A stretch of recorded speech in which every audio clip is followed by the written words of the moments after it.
All right, what are we going to go over today? It's kind of similar stuff. I was trying to take a picture on my phone of some of the work, but I couldn't attach it to a file. So. Okay. Is it stuff you can verbalize? I guess so. It says use the slope and y-intercept to graph each equation below. Okay. The graph, if extended, will cross the letter. Print this letter on each box it contains. It's like a question and an answer. Yeah, I'll let you do that part yourself, but we can certainly graph. Yeah, I've seen that before. Okay, so the first equation is y equals 2/3 x plus 1.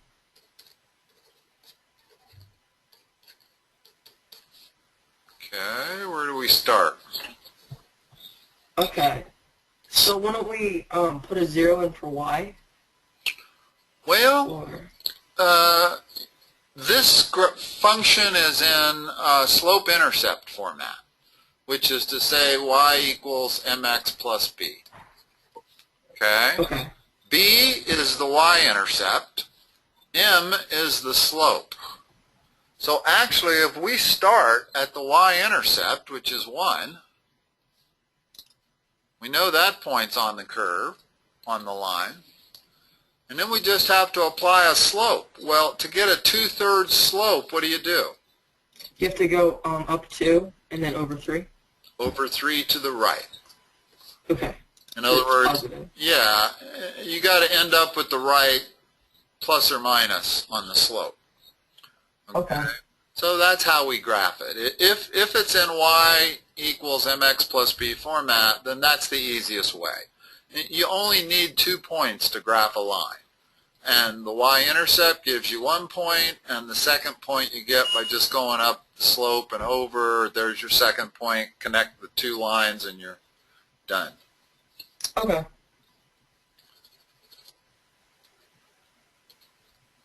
Okay. Got another one? I do. Y equals 1/2 x minus 3. Okay. Where do we start here? Will we do -3 on the y-intercept? Okay. That point right there. And then what? Will we go up 1 and over 2 to the right? Uh-huh.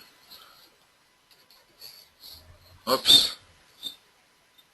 Whoops. There.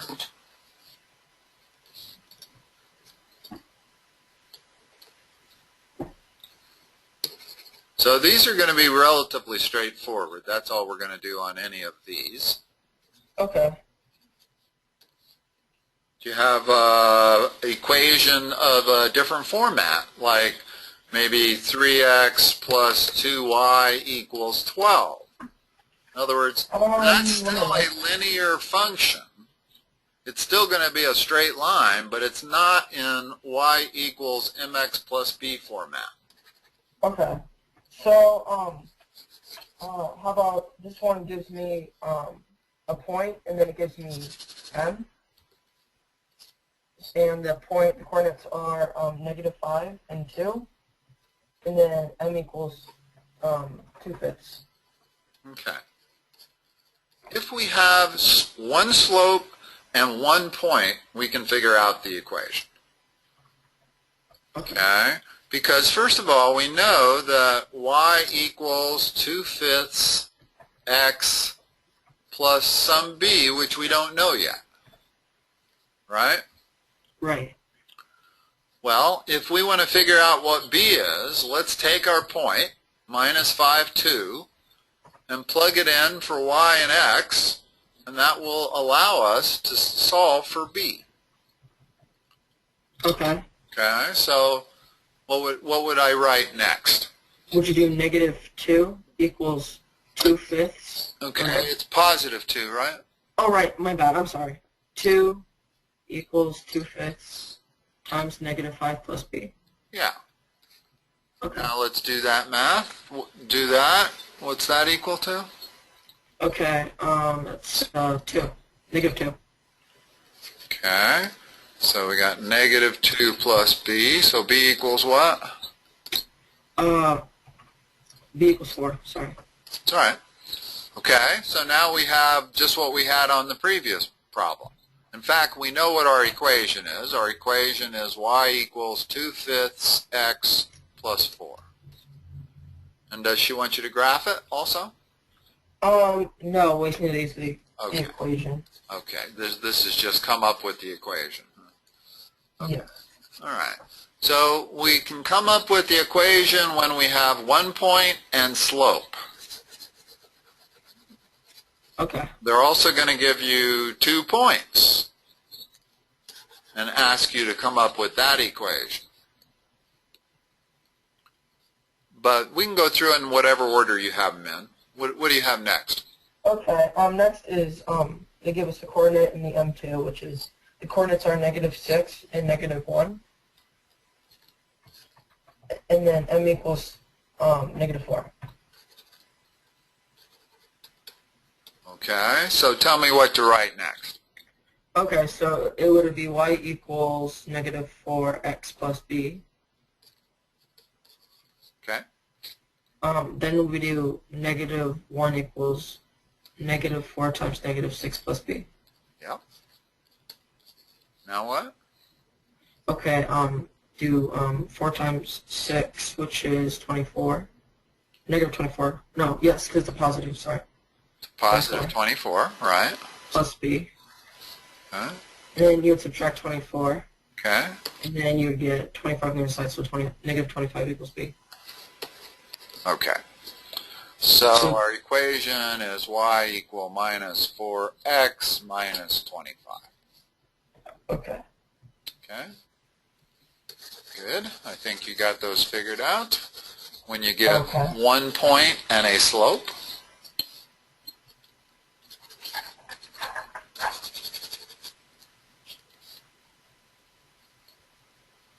And then I have some different equations. It's y plus 8 equals 3 times x plus 2. Is like that, or the parentheses around the x? Parentheses, my bad, yeah. Okay. Okay. Well, we want to turn that into that. Okay. So what can we do? We could subtract the 3. Or no, we should apply the 3 to the x and the 2. There you go. In other words, our goal is to solve for y. Okay. So I could move the 8 over immediately if I wanted to, but I like PEMDAS. Let's get rid of the parentheses first. So what goes there? So would it be 3x plus 6? Okay, and that's equal to y plus 8. Now what's the next step? Would you subtract 6 from No, both sides? you're trying to isolate y. If I move the 6 to there, Then you would subtract the 8 to there the you go. 6. Exactly. We want to move anything that's not y to the other side. So what is 6 minus 8? 6 minus 8 is 2. Negative 2. Oh, sorry. That's okay. As long as we said that, let me show you something that I think will be quite helpful to you. I am going to copy and paste this into the chat window of the GoToMeeting. You see it? Yes. Click on that. Sorry. Oh yeah, okay. I got it. The A plus math. Yeah, it popped up in a window. Okay, and save it as a favorite. And then close that window out for the moment. Okay. Okay, now I'm going to show you how this works. You give me the answer. What is 11 minus a minus 8? 11 minus 8. Wouldn't you just be subtracting 8 from 11 then, or? Well, let's talk about how we do subtraction. Hold on a moment. I've been looking for this program for a long, long time. I had about given up finding one and had about decided that I was going to go into the business of making an app for doing this. Because there's a lot of flashcards out, but not very many of them let you work with negative numbers. And this one does. So when I'm doing 11 minus a minus 8, these two minuses are multiplying one another. So that's the same as 11 plus 8. Okay. In other words, let's go back. What I was telling you the other day was that when you have a subtraction problem, which is what that minus sign means, turn it into an addition problem. And the way you do that is you turn it to a plus and you change the sign of what was being subtracted. So that's how that worked. If it was 11 minus 8, it still works. Because in other words, here I'm subtracting a positive 8 from 11.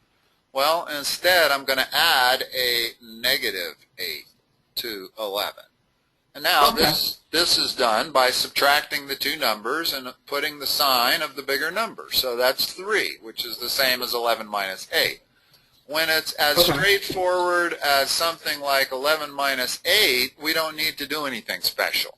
In other words, we don't need to turn that into an addition problem. We can just do that as a straight subtraction problem. But if it's something like this, that confuses a lot of people. What's this equal to? Okay, so wouldn't you be adding onto the negatives then? Well, there's the subtraction. There's only one subtraction symbol, and it was right there. I changed that, which means I have to change that to a negative 7. Now you have negative 9 plus negative 7. What's that? Okay, negative 9 plus negative 7 is 16. Okay. Negative 16. Okay, let's go through a few of these here. Now, wow, what is this? I don't even know what that means. Huh. Flashcard with negative numbers. It must mean, gosh, who knows? All right, what's this? Negative 1 minus a negative 1. Okay, so wouldn't they change into positive symbols then? Not both of them. Not all of them. In other words... Oh, it would be the middle one. Yeah. In other words, this negative that goes with the 9 is not subtraction. That means negative. This is the subtraction sign, and you are subtracting a negative 1.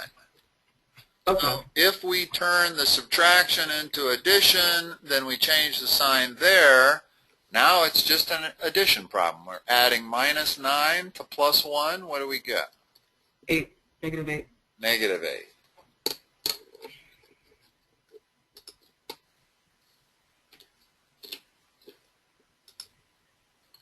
Again, these weird ones here.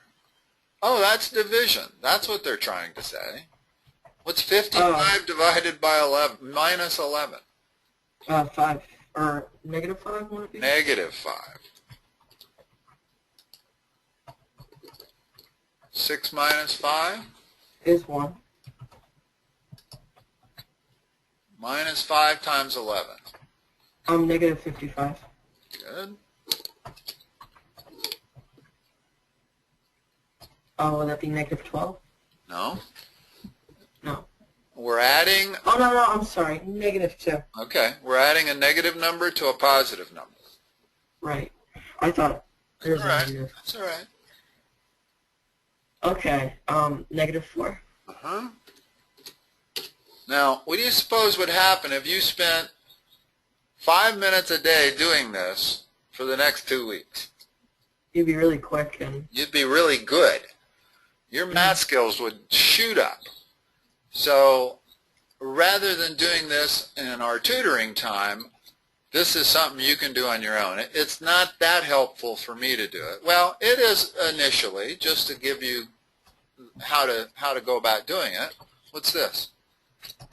Would that be, since there's two negatives, one that cancel each other out and be a positive, so it'd be 10? Yep. Okay, would that be 10? 11. Or no? Yeah, isn't it?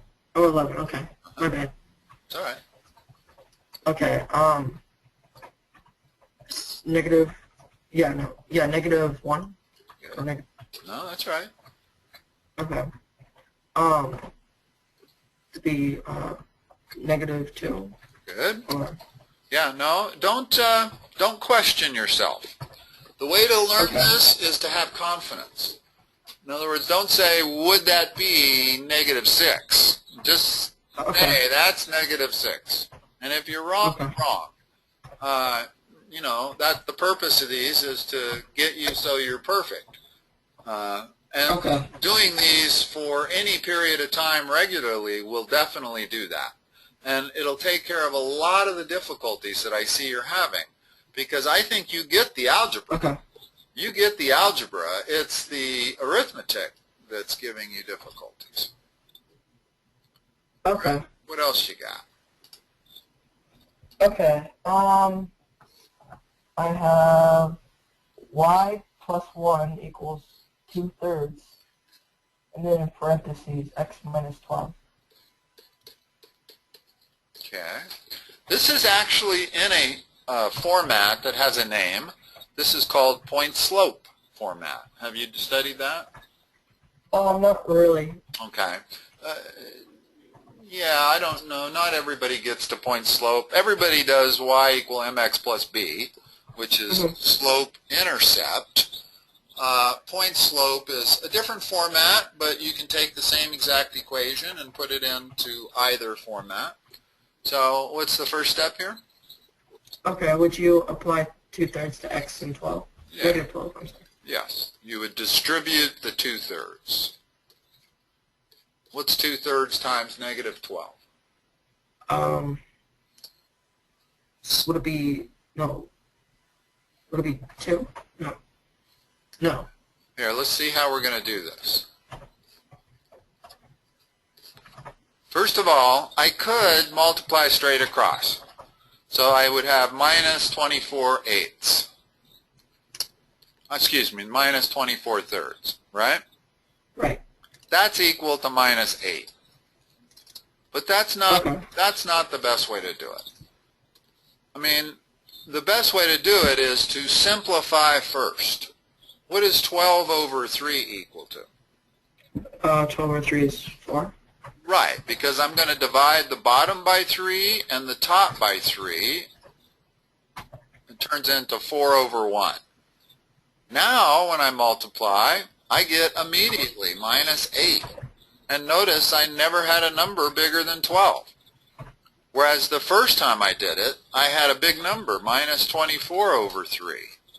So whenever you can reduce the size of the numbers, you're going to reduce the possibility of errors. Okay. That's key. So it's 23, 2/3 x minus.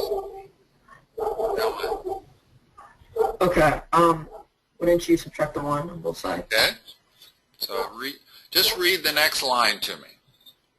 Okay. Y equals 2/3, or yeah, 2/3 x minus 9. Good. Okay. What else? Okay. Wouldn't you add, or no. Is that our answer? Yeah, we're done. Oh, okay. In other words, we got it into slope-intercept format, which is Okay. y equal mx plus b. And we can read, this is the y-intercept, this is the slope. So I could graph that real easy. Go down to -9, go up 2/3, there's that line. Okay. That's the beauty of slope-intercept format, is that it makes for very easy graphing. Okay.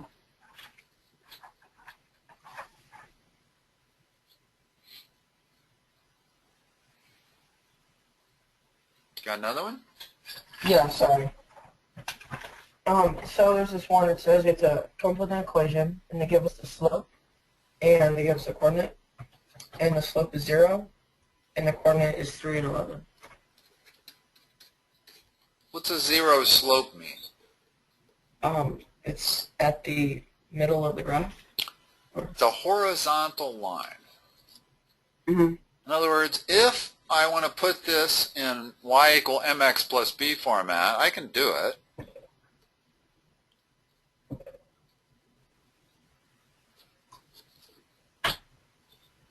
Which is So that's the equation of that line, is it's just y equals 11. Okay, now why 11? Because it goes through the coordinate 11. It also goes through the coordinate 3. 3. That's the coordinate 3 comma 11. But it's a slope of 0, which means a horizontal line. So that's what it looks like. Oh. And we don't usually do this. In other words, you usually learn pretty quick that x equal a number is a vertical line. In other words, that's the equation of a vertical line. It goes through the point 2.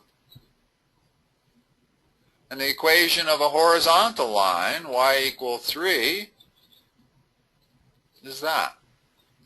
Okay. So those are two kind of special equations. And let's talk about it. What's the slope of the vertical line? The vertical line, it would be 2, right? No. It's undefined. Oh. Now, undefined actually means it's infinitely large. Oh. Notice what happens if we start with slopes. If I draw a slope of 1, that's a 45-degree angle. Okay? A slope of 1/2 is flatter. Slope of 1/10 is flat. Slope of 0 is totally horizontal. But when you go the other direction, when you get steeper, well, that's a slope of 2. That's a slope of maybe 3. As we get steeper and steeper, that number gets bigger and bigger. And if I wanted a slope of 1,000,000, it's going to be very, very close to a vertical line. But a vertical line itself actually has a slope of infinity. And they don't like to use the word infinity in 9th grade algebra, so they say undefined. But it's important, I think, to recognize that that's what undefined means, is it means infinitely large. Okay. Okay? Yeah, and the next one says the slope is undefined, and then it says the points are -2 and 8. Okay, so -2 and 8, we know it's going to be a vertical line. Well, there's -2 and 8, so it's basically a vertical line. What's the equation of that line? -2, or y equals -2. X equal -2. Notice that it is x that's -2. Y is anything. Right. In other words, x is -2, y is 1. X is -2, y is 2. X is -2, y is 3. So just that alone describes that line perfectly. Okay. Didn't really need that coordinate. That coordinate didn't matter. They could have told us that it was at -2 and some y coordinate, and it wouldn't have mattered. We still would have known the equation of the line was x equals -2. This coordinate doesn't have anything to do with it. Just like the x coordinate didn't have anything to do with the last question. It was only the y coordinate that was important because it had a slope of 0. So I have one here. It says x-intercept is 2 and y-intercept is -5. Okay.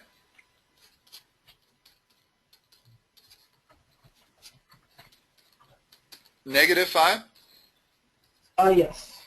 That's all they give you? X-intercept is 2, y-intercept's -5? Yes. Okay, let me put 2 on there. So the line goes through there. -5 on there. So the line goes through there. So what is if I want to put that in y equal mx plus b format, where can I start? With the slope? About b. In other words, b is staring at us right in the face. Oh, okay. That's b right there.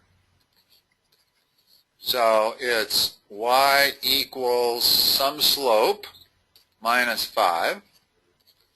And what is the slope? Would it be, 552? 5 over 2.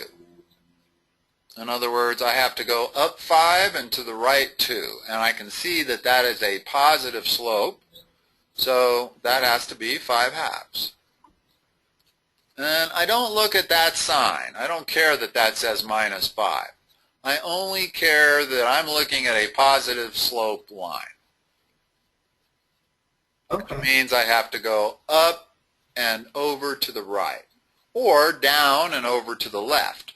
But since my graph is only here, I'm going to choose to go up and over to the right. So the equation is 5 halves x minus 5.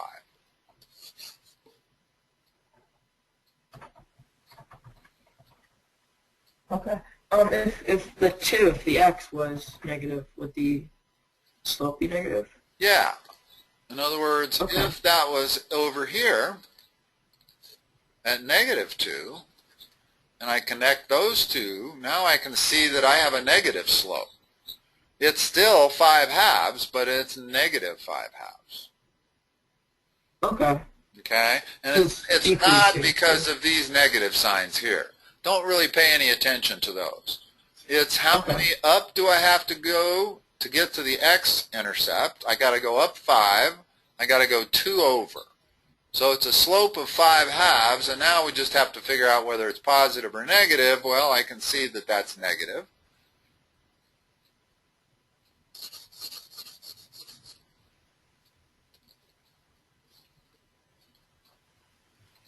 Okay, so this one is slope is 4 and then x-intercept is negative 3.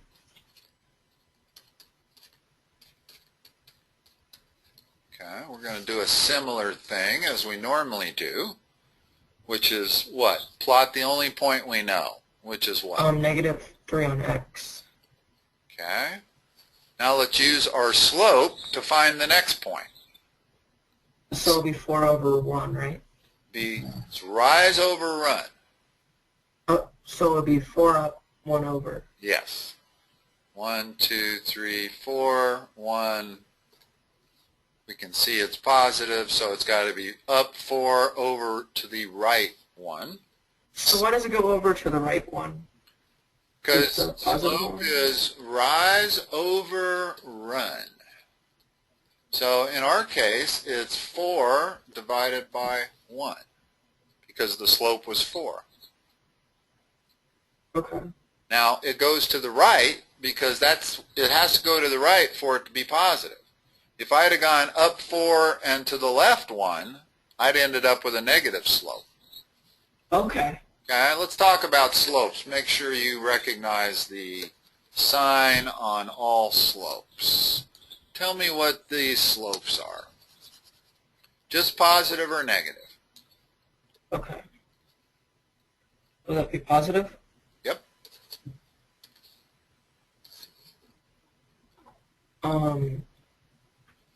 Positive? Yep. Or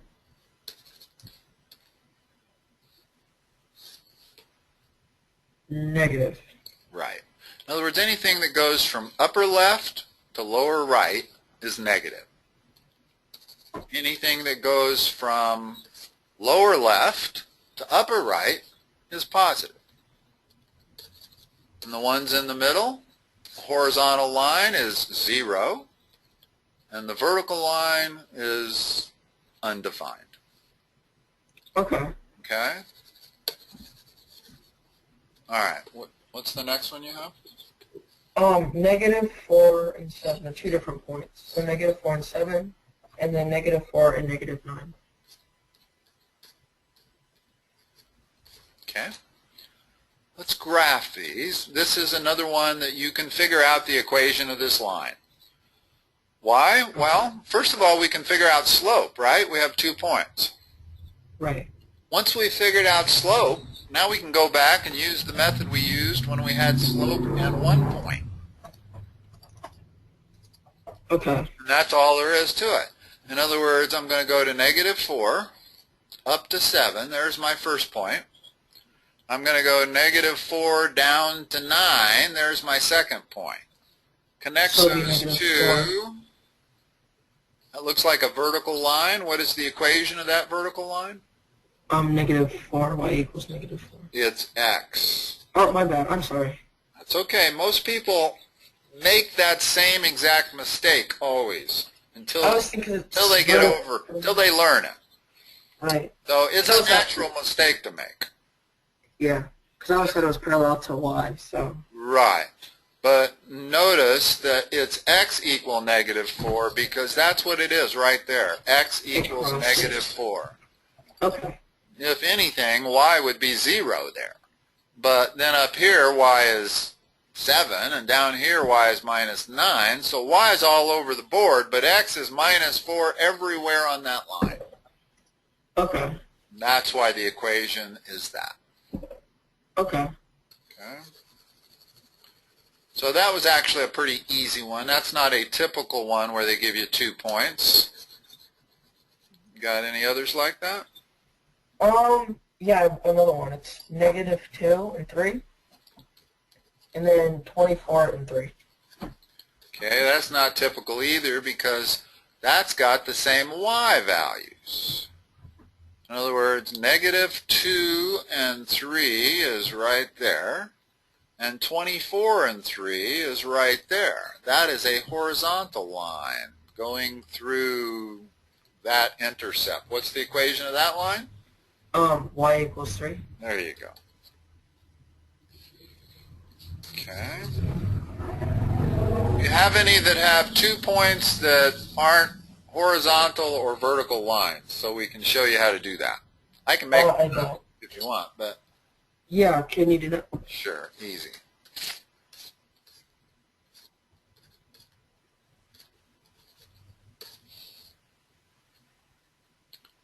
What's the first thing you need to do? Wouldn't you want to make a graph? Well, you know what? You don't need to. Let's ignore the graph for the moment. The most important thing about the equation of a line is the slope. Okay. Always remember that. The first thing you have to calculate usually is the slope. Okay. Isn't that where you take x1, x2, and then... In other words, let's start with slope. The definition of slope is rise over run. Okay. Now, the rise is the difference in the two y values. Y sub 2 minus y sub 1. That's how much we go. We go from 3 to 9. So that's going to be 6. Okay? And then the run means horizontal. So that's going to be the difference in the x values. Okay, which will be 2. Right. So we got 6 over 2. That's a slope of 3. Okay. Okay? Now that we have the slope, we know how to do these because we just did a whole bunch where you had slope and 1 point. Well, we have slope and 2 points. Let's use the easiest point to plug in. Starting with y equal mx plus b. We know the slope, so now we're y equal 3x plus b. Now what? When we get slope for b, right? Uh-huh. So would we take the 3 and put it for y? Yeah, I would choose this point here. We have our choice. We can choose either point. Okay. But Well, this point here is smaller numbers. So always go with the smaller numbers. So what goes here? 3 equals 3 times 2 plus b. Solve for b. Okay, so that'd be 6, and then so we'll just subtract 6. Yeah, you subtract 6 from both sides, and you'll get -3. Very good. So our equation is y equal 3x minus 3. Okay, what other problems do you have? I have a couple word problems, but I don't know if we can do those or not. Yeah, we can do. Sure. Okay. It says a car rental company charges a flat fee of $31 and an additional 13 cents per mile to rent a compact car. write an equation to model the total charge y dollars in terms of x, the number of miles driven. And then it gives us a table, and it gives us x, which is 25, 50, 100, and 200. And then y is unknown.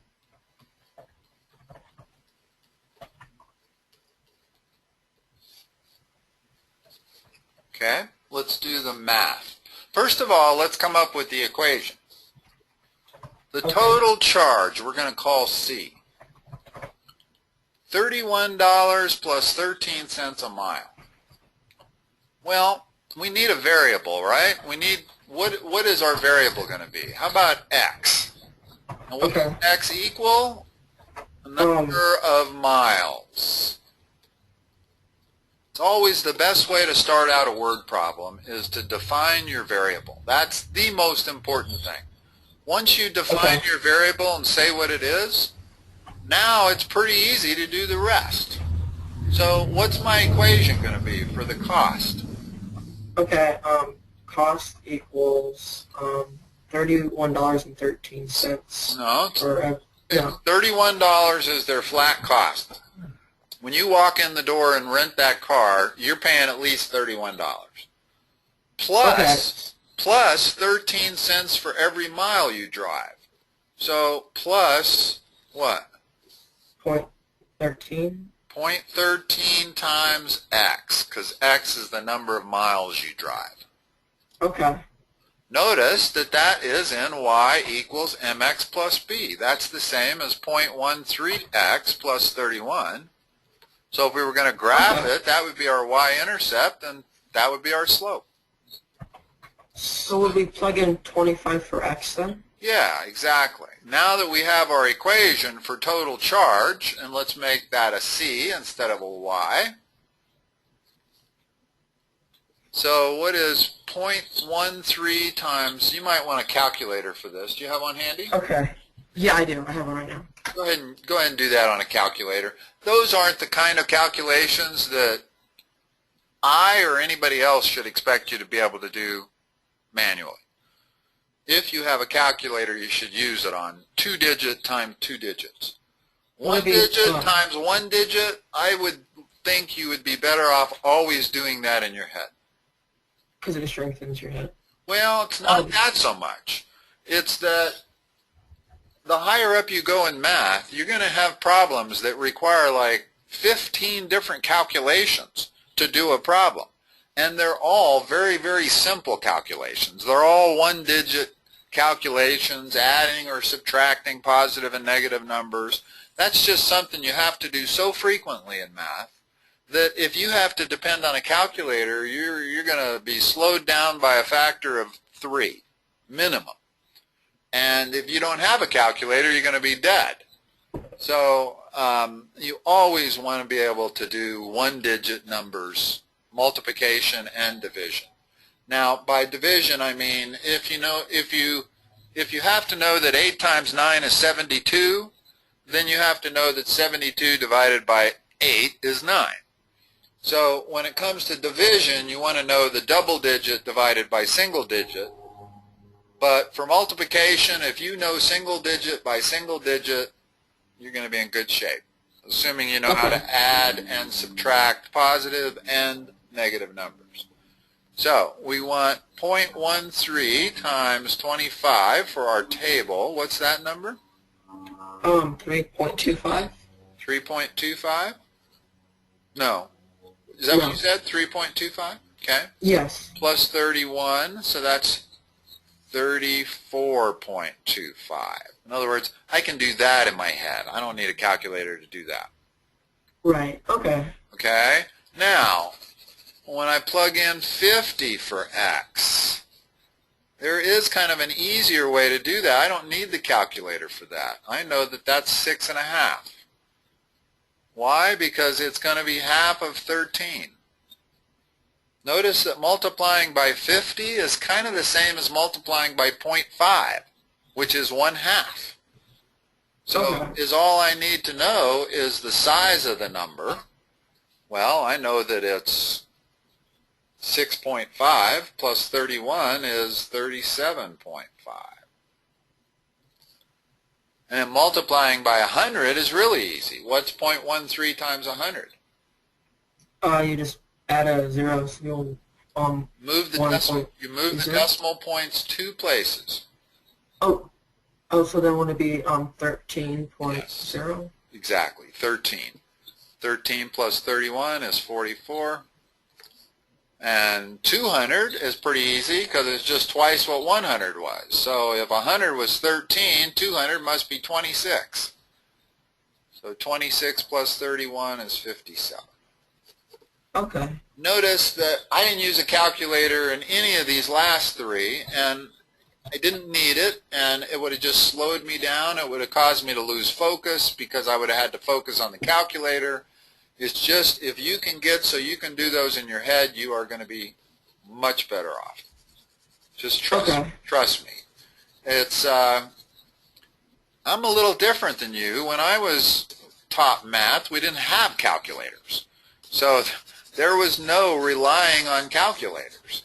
You had to learn it, and that was the only way to do it. But gosh, for the last 40 years now, with calculators, most everybody gets to a point where they kind of rely on calculators, and it's kind of sad because it really hurts your ability to do algebra, geometry, trig, pre-calculus, all of those. Like, I know we're allowed to use our calculators during a test, and everyone uses a calculator. I know. And some basic stuff, too. So. I know. No, I'm well aware. Here's what my feelings are about that, is that everybody wants to be right. In other words, you don't want to multiply 9 times 8 and come up with 72, and you're only 90% right. In other words, you're only 90% certain of that answer. Well, you don't want to give an answer on a test that you're only 90% certain of, so you're going to use your calculator to figure out what it is for sure. So it's like part of it, you have to rely on yourself. Well, what happens is that after a while, if you stop using your brain and you rely on that calculator, your brain forgets. It really does. If you don't continually do this, you forget them. I bet you could walk up into your average adult on the street, and they would not know their multiplication tables. They wouldn't even be close. 9 out of 10 wouldn't know it.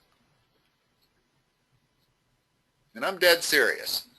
And that's because everybody has gotten to a point where they rely on a calculator. They don't want to make a mistake, so they go to the thing that is 100% certain, and then after a while they can't do it anymore in their head. It's like I used to be able to play the piano, but I don't have a piano now, and I haven't played in 10 years, and if you gave me a piano, I wouldn't be able to play a note.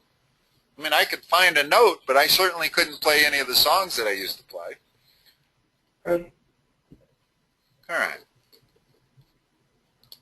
What else you got? We got 10 minutes here. Okay, so it's another word problem. Okay. Between 1990 and 2000, the monthly rent for a one-bedroom apartment increased by $27 per year. In 1997, the rent was $375 per month. It says find an equation that gives the monthly rent in dollars of Y in terms of the year T. Let T equal 0. Correspond to 1990. Okay. So here's what they want. The horizontal axis is going to be time. Every tick mark is going to be 1 year, and they want the 0 mark to be 1990. Okay, that means that's 91, 92, and so forth, out to the year 2000. So that's for starters. What is our slope? We also know that in 1997, the rent is $375. In other words, that's a point on our graph.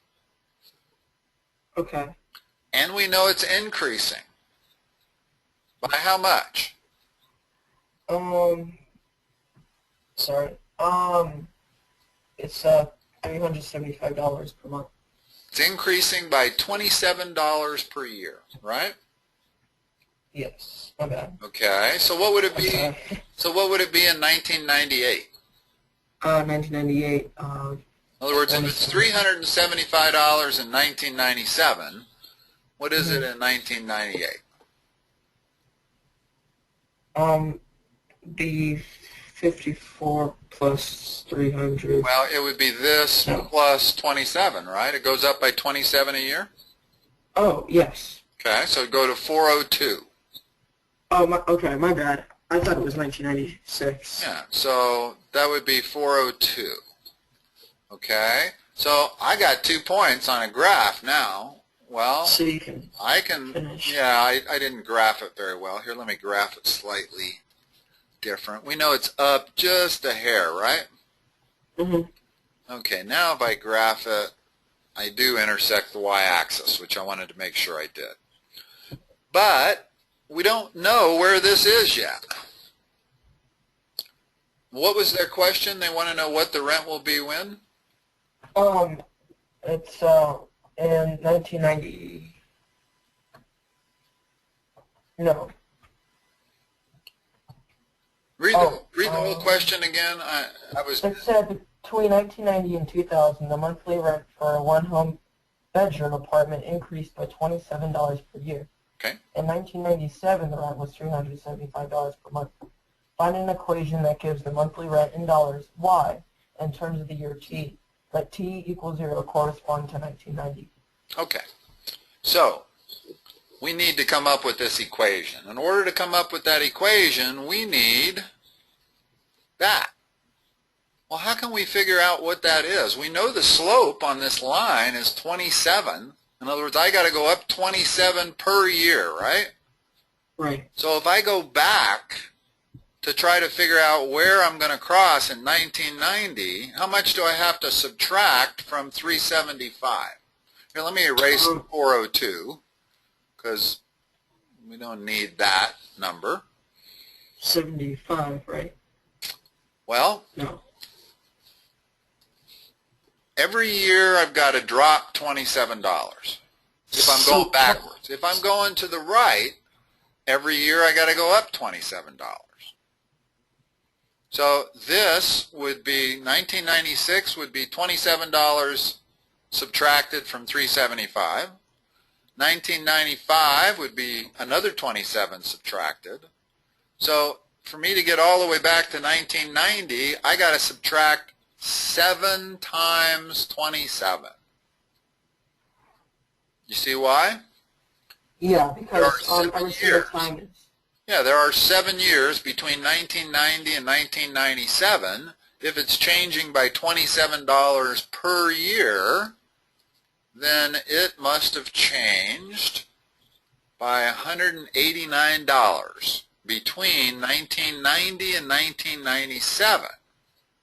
So if I subtract $189 from 375, I get 186.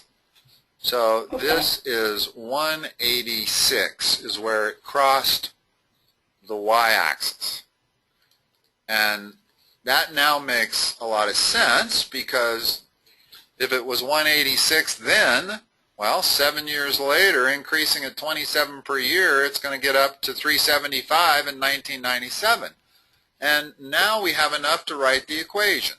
So we're going to say the rent, which is the vertical axis, is equal to the slope, which is 27, times the number of years since 1990,